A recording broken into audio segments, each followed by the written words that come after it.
Welcome to the Macdownunder Podcast for all Australian Apple computer enthusiasts and collectors. Welcome to episode 5 of the Macdownunder Podcast. I'm Justin, and thanks to everyone that's tuned in so far and left comments. We are still tweaking things based on the feedback we're receiving, so please don't forget to comment below and help us improve. Today, we're going to continue our discussions about how we source our bits of kit for our collections, in particular how to find those rarer items that might only be available outside of Australia. And so we'll talk about what services are available, how can you use them, and what are the hidden costs that you need to be aware of. So this is our episode on importing. So we'll cover recent news, for sale ads, and coming events as well. So time to introduce my my ongoing co-host, Matthew. How are you? We've had a museum open day. How did that all go? Yeah, g'day JD. G'day everyone. Museum open day weekend just gone. Fantastic. I'm still basking in the afterglow of having so many Apple enthusiasts and fans come down and check things out here. It was a fantastic turnout. Had lots of great conversations. It was nice to, of course, JD, have you join me down here and along with a couple of other now starting to become regular enthusiasts to help along with the day, which was great. Thank you for bringing down some rarer Apple II variants, including a pair of Bell and Howell units. They were great to have on display for people to check out. Can't wait for the next one. Yeah, it was a great turnout. It was just fantastic to see young people, older people that have used Macs all their life, like some of us, and everyone in between. So I really enjoyed the day. I thought it was great, and I think everyone who was down there really had a great time. So today we're talking about international purchases. Do you import much for the museum? I have only had a couple of things come into the museum internationally, and my Macintosh TV, which I mentioned in previous episode, came to me from Perth, but would have originally come from overseas, of course. But actually, the most recent purchase one of the most recent purchases I've made came over water, but that was Bass Strait from Tasmania, so not quite international, but I know that it is something that is going to be in my near future, so that I can get a few of the rarities, like you mentioned, JD. So I'm eager to hear what this episode has to offer, because I understand you've had a bit of experience and also some recent experience too. Yes, well, I've just purchased an ITT 2020. I'll just put it on screen so people know what it looks like. That's what it looks like. So it's a rare Apple II variant, only really available in Europe, although I believe they were in the US as well. And it's one of the few that were actually a licensed clone. So you mentioned the Bell and Howell black Apple IIs. So they're the most common ones that people know about. The ITT 2020 is another one. There's a couple of different versions of it. I think this is the only one I'm going to get, but we'll see. And there's another one, in fact, the Clearlight Superstar. And in fact, if you're deeply into the geekery of Apple IIs, one of those is about to go up for sale as well. So I'm going to be watching out for that. Rare, it's been on my list for a couple of months, and so really happy to win that. I was going to say this is a wish list item for you, JD. So I can imagine when you had the confirmation come through that you'd secured it, you must have been thrilled. How did you find it? Yeah, so there are, in fact, if you search on eBay at the moment, you'll find some ITT 2020s, but they're extremely expensive. One's, I think, in the Netherlands and the other one's in Ireland, I believe. And so depending on how you set up your search, you can find them. But I've been searching for this one for certainly 2 months of serious searching since Danny, who I bumped into at the last open day of the museum, sort of put me onto it and said, actually, they're not as expensive as you think. You just need to keep your eyes open. So I did. And this one came up with local shipping in Europe only. And so I set my bid limit, and I was fortunate enough to win. That's great. Fantastic. I think that's, just great point to make there, that even seasoned enthusiasts like us, talking to other enthusiasts, you get these little tip-offs about how to find something that you might be looking to add to the collection. So that's great. Danny was able to point you in the right direction there.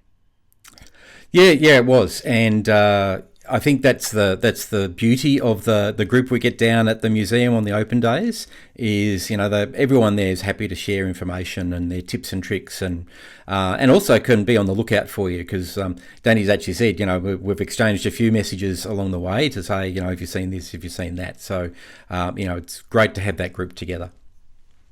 Yeah, that's it. So, how much did you end up paying for it, JD? If you don't mind me asking, you don't mind sharing? Yeah, always happy to ask. It's a great question, actually, and I won't reveal too much, but if people really want to know, I'm sure you can find it on completed sales on eBay and have a look. But the really interesting thing is how the exchange rate was applied at various parts in the sale. And I've seen it before, but this time I took notes. I didn't take every screenshot that I probably should have to document it all for history, but I certainly paid attention to each of the rates of sale that came through.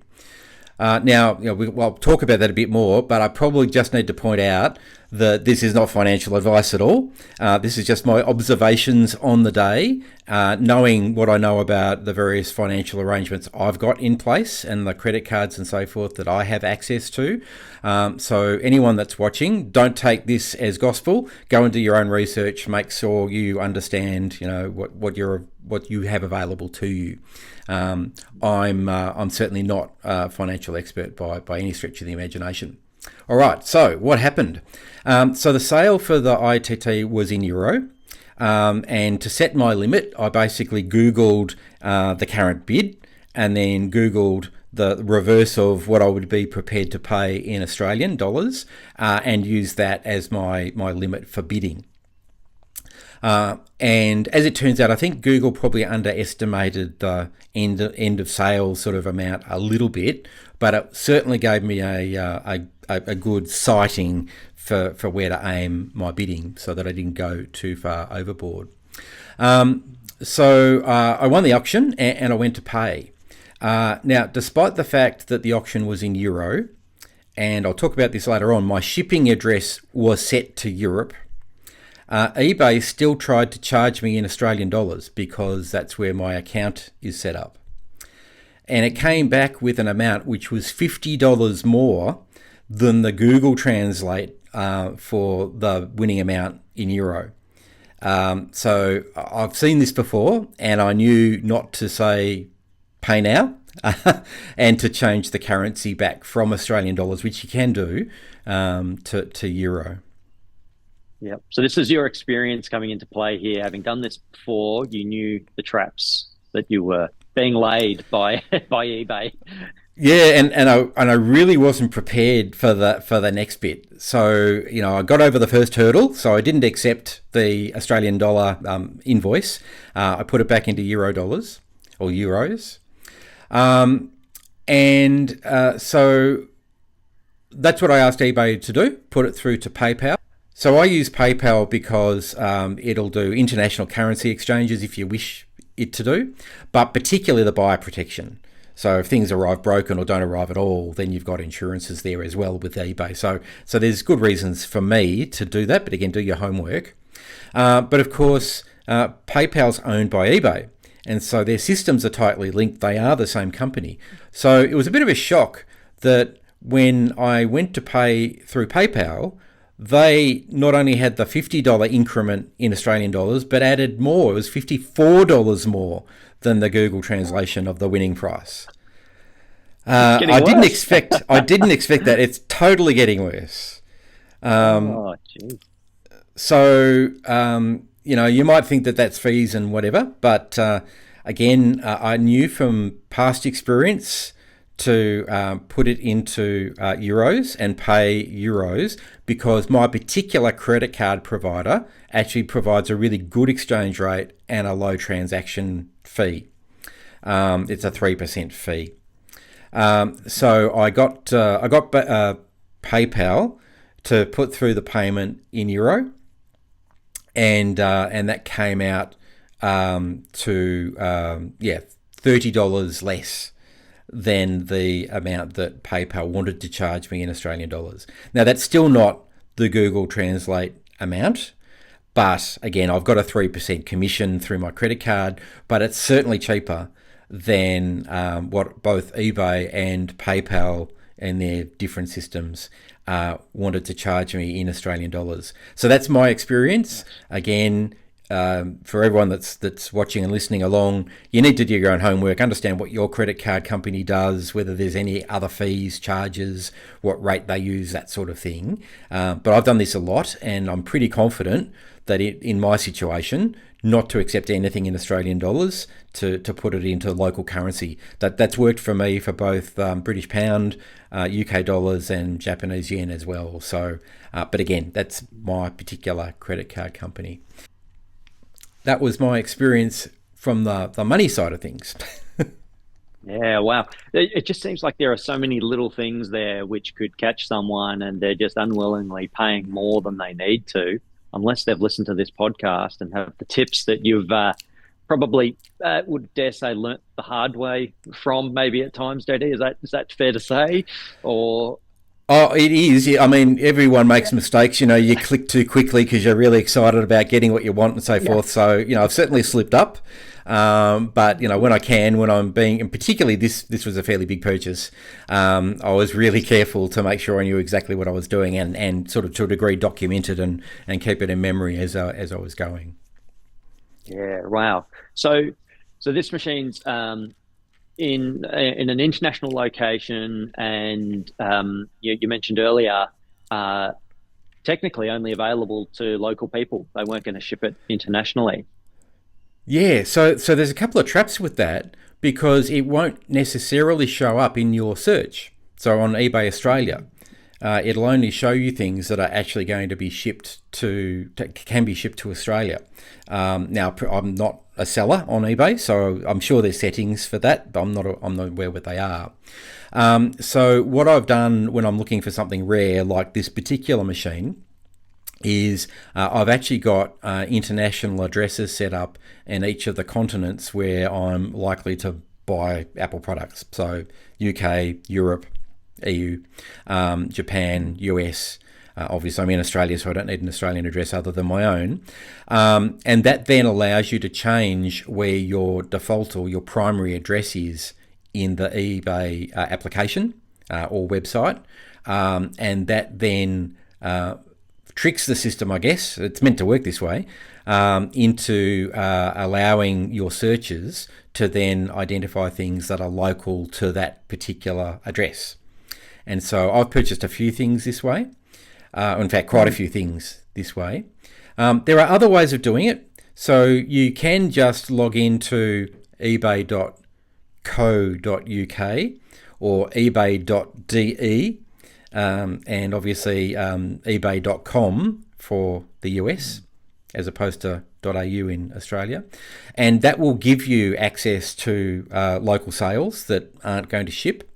But it becomes difficult when you then want to purchase and you haven't got a local address actually set up. So I'm sure there's all sorts of ways you can get around the local regional restrictions.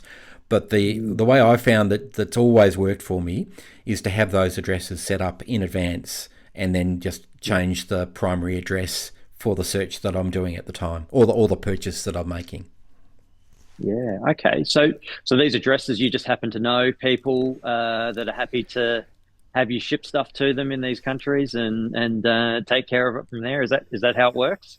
Yeah, gee, I wish I did. My son's in Japan at the moment, and I just realised the other day that I actually wanted to get something from Japan and kicked myself when I realised he was actually there. Well, no, I don't, and I don't want to put sort of that on to people because I do import a fair bit. So in my case, I've got a shipping agent that has addresses set up in their various warehouses, as I mentioned, in the UK, US, the EU, and Japan, and you do need to be careful if you're going to use one of these. So there are fees and charges associated with having addresses. once you've sort of committed to using that address, of course, you're using their shipping as well. So some of them use their own shipping arrangements. Some have a range of courier partners. In my case, there's quite a few partners with the company that I use. You also need to check how long they're going to hold things for you, because just recently I sent, I think, 12 things to my US address over the space of about 3 weeks, so that I could get them all bundled up and save on shipping by getting it in one big box. However, that you can be charged for holding items as well. So you need to do your homework in this as well and understand what's available to you and the charges. In my case, the company I use give me 30 days of free warehousing. They don't charge any fees other than the courier rates, so that's pretty good. And I've got those addresses available to me all the time. So once you've chosen one and signed up, they should give you a unique local shipping address. And as I said, you put that into your eBay shipping address as an additional address, and then set it to your primary, purchase the item, and yes, and that's the other trick. You have to have that address set as your primary when you're purchasing as well, so that address is the one that goes to the seller for them to address your product to, because they won't know otherwise. They'll send it to whatever address is set. So if you set it to Australia, you might be in a bit of strife. If the shipping can be very expensive from overseas if you're not managing it carefully. Yep. So that we'll put that on the list of JD's top tips for this episode is check your shipping address if you've got multiple loaded in, and they're if you see the shipping, I guess, look really quite high, that's probably the first trigger to say, hey, I might be shipping this to the wrong place, but keep aware of where it's being shipped to. Wow. So you've sorted out the currency side of things. You've paid for it. You've got somewhere to ship it to. What happens next? Yeah, so I've let my shipping agent know that the item's coming, and I've also given them the tracking number so that they can match it up when it arrives. They'll do it without that, but it just makes life so much easier for them and some confidence for you that everyone's aware of what's going on. And so, yeah, I know it's on its way from the seller to my shipping agent. So now I just need to wait for it to arrive, and then I get to choose how I want them to pack it, either for economy, which means probably very little padding. I think we talked about this last time, or for safety, which is definitely what I'll be choosing. And then I get a quote for how much it will cost to ship to me here back and home in Australia, and then pay that, and it'll find its way here. Yeah, wonderful. Mate, I'm excited for you. You're the one that's bought it. It's going into your collection, but I sit here feeling really excited for you. I know that feeling of ticking something off the list or crossing it off the list. So that's just fantastic news. You're able to get it, and I've found this really insightful, and it inspires me to have confidence to go and buy something internationally when the right thing pops up. That's wonderful. That's good. Well, you'll get to see it. I'll bring it down to the museum when it arrives, so that you can have a look and everyone else can have a bit of a look. That's the whole idea, obviously, of your museum and my involvement as an outsider, to bring stuff in so that people can share. But again, I just reiterate, this was my experience. So do your homework before you commit to anything, particularly financial arrangements. But there's definitely savings to be made, and there's definitely options for you to import things to Australia that would otherwise just ship locally. And so to everyone that's watching and listening, do you have any tips or tricks for finding or importing your Apple collectibles? Tell us about it in the comments. And again, as we keep on saying, if you've got any topic requests for Matthew and I to discuss, please let us know again down in the comments, and we'd be happy to do it in future episodes. On to some recent news. So one thing that's popped up and getting quite a buzz on YouTube in particular, because one of the YouTubers that we follow has put up a how-to video about Zigzag Joe's vintage LCD retrofit for the SE30. Not for the faint of heart, because it replaces the SE30's CRT tube with an LCD. So there is a little bit of electronics and safety that you need to be aware of. But basically, Zigzag Joe's got a card that allows colour within an SE30. This is the website. There's a grayscale kit upgrade for the CRT, but more recently, he's got the colour LCD upgrade. So quite a bit of buzz. I think this is around the $600 mark. So it's been advertised in some places for up to $900 is my understanding. So again, not for the faint of heart, but gee, look at that picture of the SE30 with the colour screen. It looks fantastic. Yeah, that's really cool.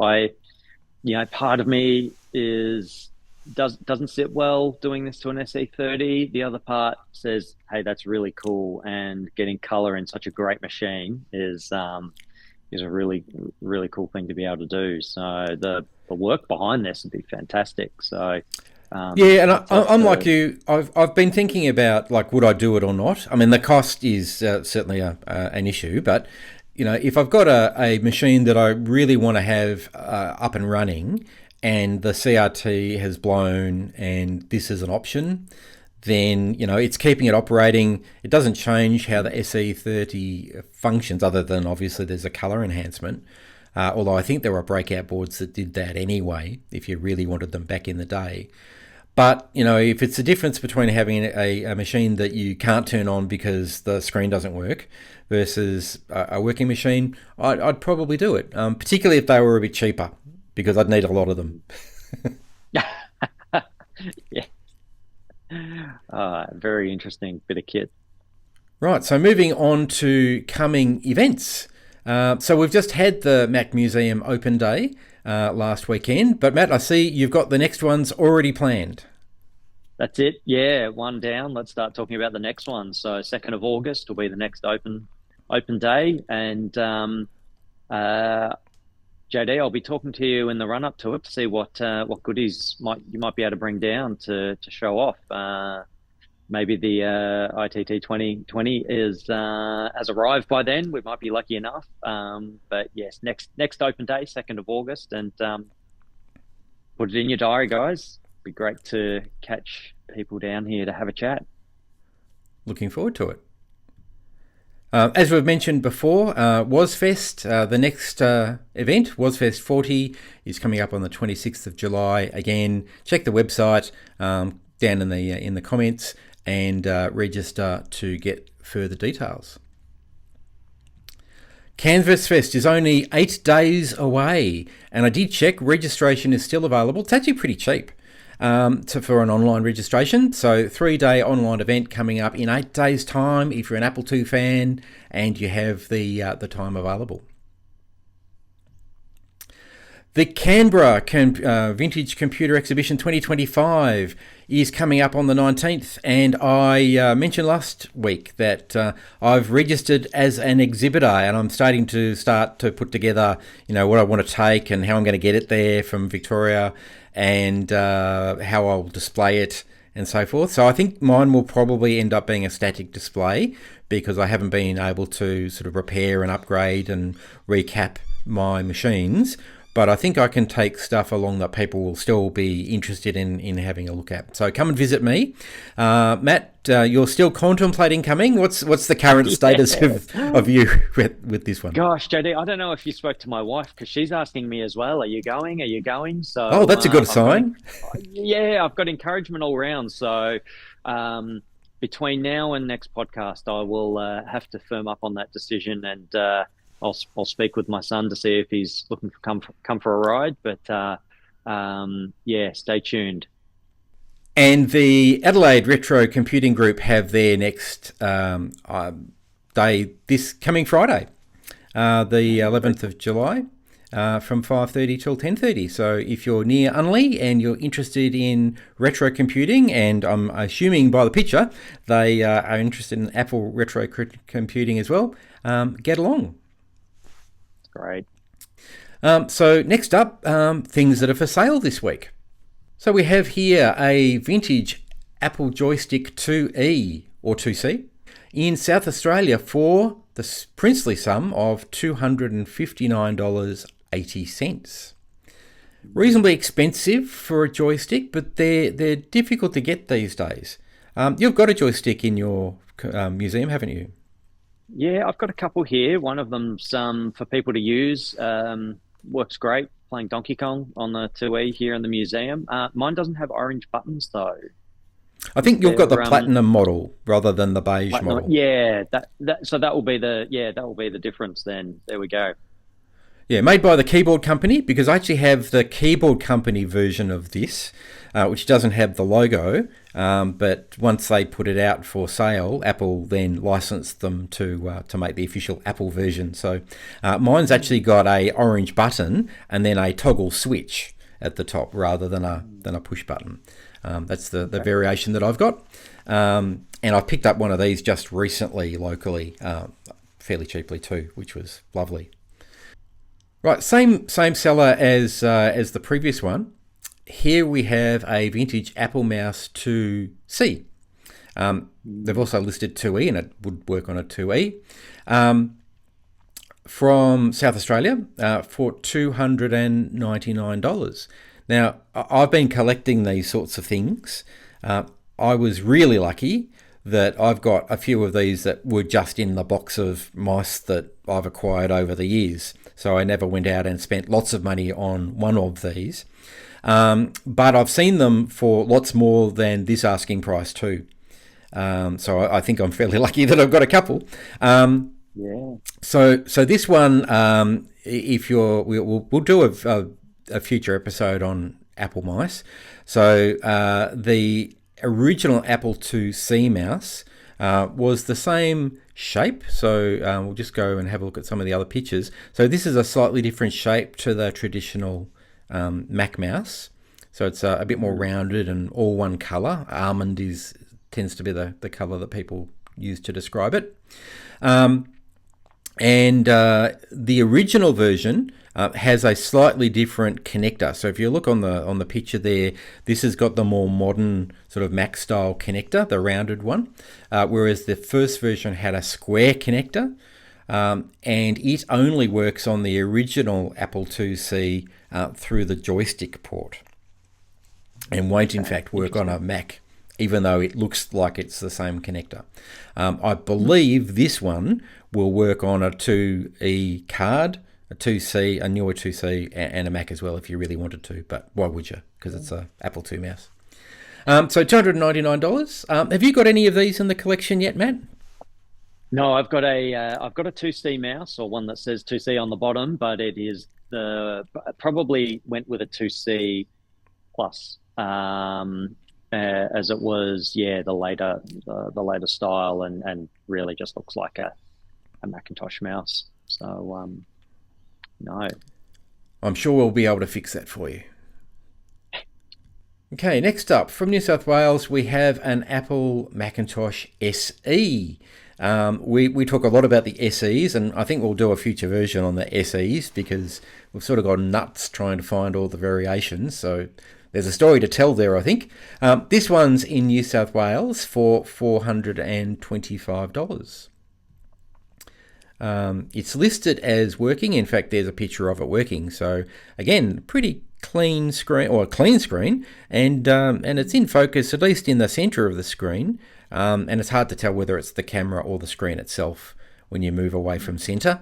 A little bit fuzzy, but still quite legible for a machine at this age. In fact, there you can see it is quite focused on the corners. So yeah, nice little SE. If you haven't got one yet, and again, we'll come back and probably talk about the SEs at a future episode. Yeah. Right, next up we have a Macintosh 2CX, which is working apparently. There aren't any photos, I don't think, of it actually in operation. Just scroll down and see if there is. There aren't any photos, but it's listed as working. Has a fairly rare graphics card in it as well. This one's from New South Wales for $476. Have a look on the side of this one. One of the photos showed a little badge or a little plaque which said Maclock, And I think that's the one. Yeah, there we go. So I recently had a computer that had that on there. It was an SE, and it had a hole drilled in the side with a physical key, similar to like a filing cabinet, which was needed to turn on or off the essentially the power supply, or enable and disable the power supply. So um, doesn't look like this one's got the hole in the side. So just something I observed though, and just thought beware. Maybe it's not shown in any of these photos. Yeah, it's the only other time I've seen that brand Okay, of well, it Mac might be something security. to ask the seller if you're interested in this Mac 2 Yeah, CX. Next up, we have a 1994 LC575. I know this is one of your favourite models, isn't it, Matt? it is JD. Yes, I love the LC575. This particular one's in South Australia. Obviously, it's working because you can see the screen working there for $680. Original power cable too. Oh, okay. Let's have a quick look there. There we go. Yep, Yes, there you you can go. just see the Apple embossed on the cable. So that's really handy if you're a collector. And obviously the ADB2 mouse and the keyboards there you can see. So yeah, pretty complete and operating. Nice looking screen too. Next up, we have a PowerBook 230. Now it is working. However, it does have a vinegar screen, and they're upfront about that. They've even got a photo of it. So it is working, but like a lot of this era PowerBook, the screens just slowly chemically degrade, sadly. Particularly, I think it's the surface filters. I believe online there are methods to remove the surface filter, not for the faint of heart, but again, if this is a favourite PowerBook of yours, the Duo 230, this one is available, and it is currently listed for $380 in New South Wales. And here we have a Power Mac G3. Now again, I thought this was worth including. This one's from Victoria, and it's $250. So it's pretty reasonable, given that I believe it's working. In fact, it is. There's the photos of the screen operating. They've got small photos in there. Of interest to me, I thought, okay, it's peeling, but this is actually the original label, stickers over the top of the bezels. So it is in fantastic condition from that point of view. I did notice though, and they've got good photos, so they're not trying to hide anything. There are some cracks in the handles and feet. That's not unusual for this style of case. Pretty much all of them will have some form of stress fracture somewhere.